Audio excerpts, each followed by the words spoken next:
আসসালামু আলাইকুম ওয়া রাহমাতুল্লাহি ওয়া বারাকাতুহু।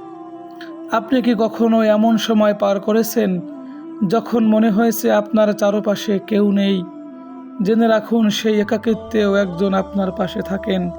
তিনি হলেন আপনার আমার আল্লাহ।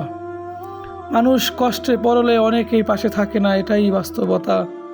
কিন্তু রাসূল করিম সাল্লাল্লাহু আলাইহি ওয়াসাল্লাম বলেছেন, লা তাকনাতু মির রাহমাতিল্লাহ ফাইন্নাহু লা ইউখাইয়িবু রাজাআ মান রাজা। তোমরা আল্লাহর সাহায্য ও রহমতের আশা কখনো ছেড়ে দিও না, কারণ আল্লাহ কখনো বান্দার দোয়া ও নির্ভরতা বৃথা যেতে দেন না। সুবহানাল্লাহ।